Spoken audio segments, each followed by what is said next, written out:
और ज़ेलेंस्की एक बार ये यूरोप के लिए, एक पूरी दुनिया के लिए, अमेरिकन अलाइज के लिए एक बहुत बड़ा झटका है कि ये क्या हुआ है और ये क्या हुआ है और हमारे साथ ऐसे क्यों हुआ है। और ये तो हम इसके तो 2 बिलियन यूरोज़ आज उन्होंने फिर अनाउंस कर दिए हैं प्रेसिडेंट मैक्रोन ने मिलिट्री एड के लिए। ये समिट से पहले ही उन्होंने अनाउंस कर दिए थे मिलिट्री एड।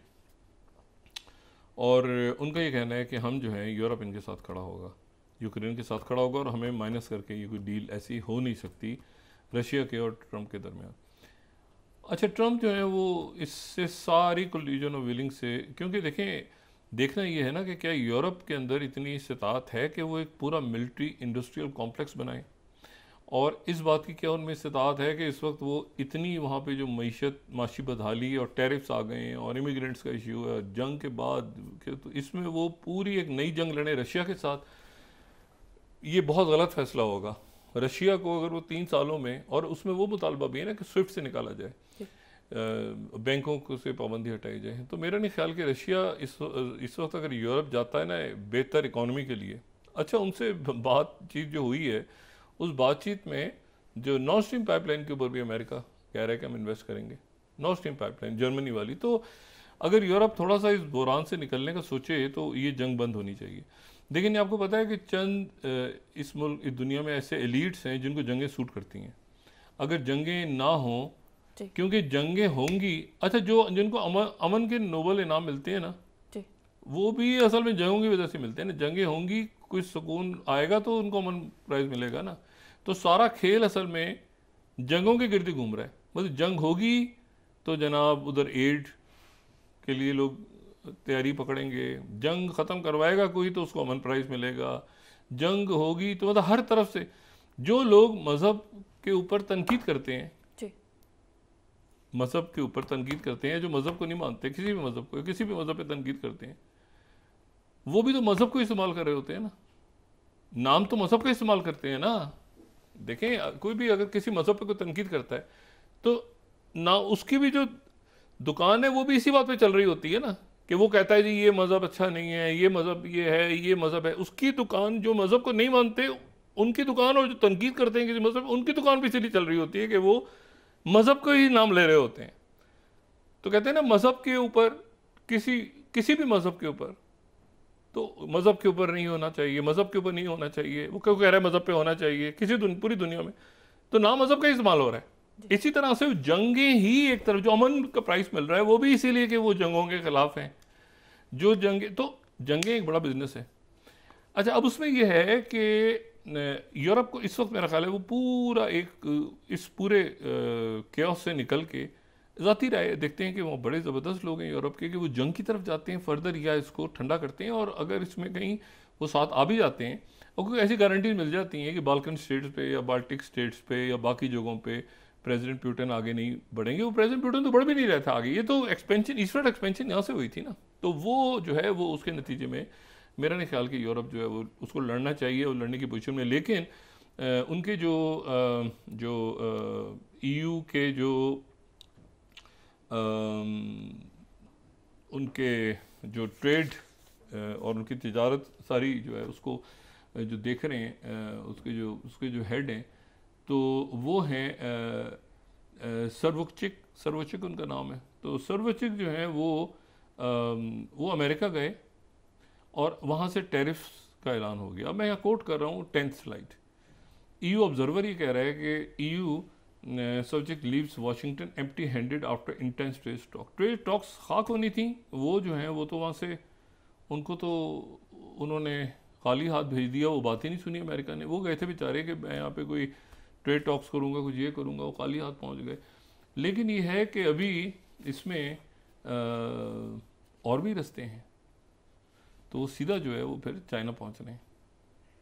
अमेरिका से खाली हाथ जाने के बाद यूरोप के ट्रेड के जो हेड ने, तो ये ग्लोबल टाइम्स ने बड़ा ज़बरदस्त लिखा है 13th, वो कह रहे hope Europe makes rational choice to turn further towards China.